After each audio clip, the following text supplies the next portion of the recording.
This whole video is going to be about supporting the goblet cells in your gut. They're important because they help keep tight junctions called occludin and cloudin intact, because that keeps the gut barrier sealed. So in this case, it's going to start off with fasting. It can make the gut barrier vulnerable. Reduced luminal nutrients. The goblet cells, they lose fuel, and then the mucus layer starts to thin because of a less mucin secretion, because goblet cells release mucin. And then occludin and cloudin starts to weaken. Those are tight junction proteins. So a bone broth actually protects the gut while fasting because it has a glycine.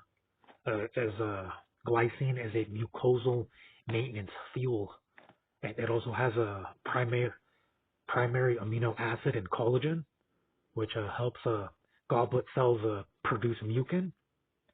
And the amino acids also repair the epithelial. Glutamine also maintains barrier integrity. It also preserves the villi.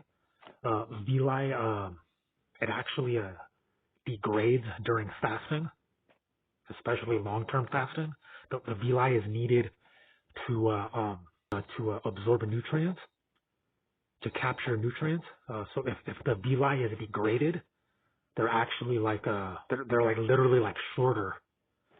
So that means that they can't catch nutrients. There are also different villi types. Like there's a villi for amino acids.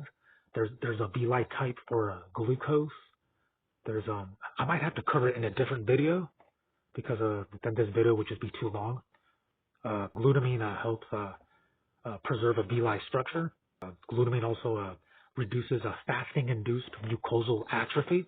Gelatin from bone broth forms a physical protective layer for the gut barrier. It's like a temporary mucosal shield, because fasting depletes it. Some minerals that supports tight junctions is that bone broth provides is zinc, magnesium, and calcium. But you have to be careful with the zinc. Excessive zinc can reduce copper, and you actually need copper for collagen formation, so that the collagen can actually protect your stomach. So also some sources of high zinc are oysters, so be careful with oysters. I hear a lot of people touting oysters, but they have oysters just have way too much zinc, so I wouldn't recommend oysters. Excessive zinc also reduces iron. Low iron means hypoxic risk, which is where cancer thrives, because iron is needed for red blood cells, and red blood cells deliver iron all over the place in the body. So excessive zinc can prevent that, so careful with the zinc. Cortisol can also break down the mucosal layer. Extended fasting raises cortisol. So that means increased protein catabolism, increased gut lining breakdown. So a good way to reduce cortisol during fasting is with electrolytes like sodium and potassium. It's been shown that electrolyte deficiency can raise cortisol, which means that it's going to break down your gut barrier. So yeah, get those electrolytes in. Another way to take care of your goblet cells, because they secrete mucin to keep your stomach healthy, is to avoid glyphosate, which is a pesticide. Glyphosate has been known to be found in honey. There are certain types of honey, so check your honey for any glyphosate.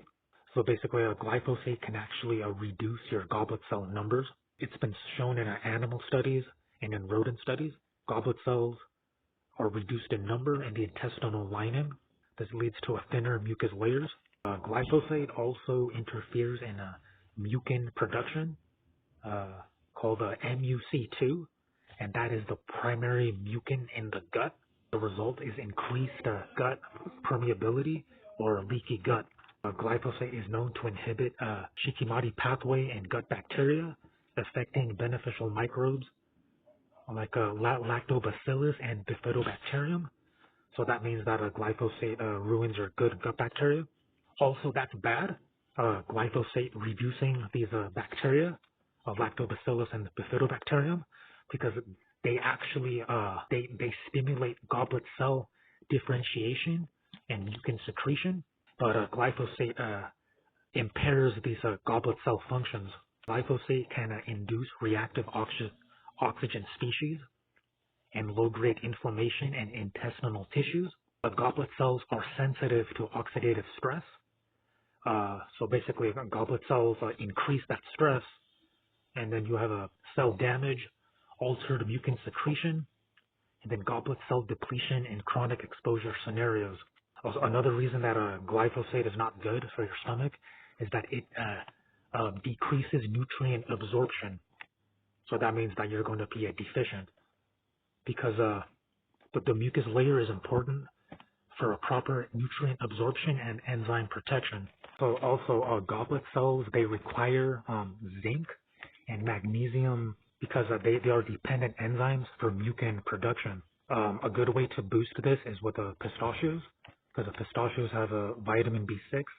Pistachios have a lot of other great, amazing health benefits, which I'll have to cover in a different video because I don't want this video to be too long.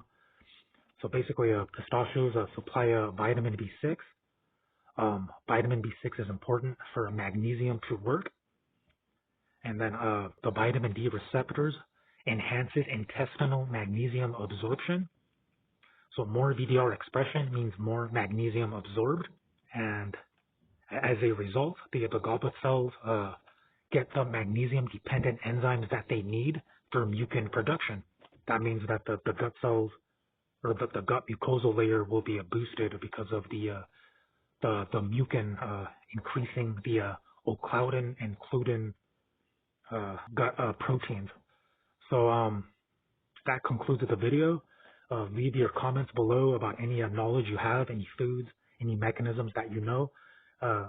Like and subscribe, and I'll see you in the next one.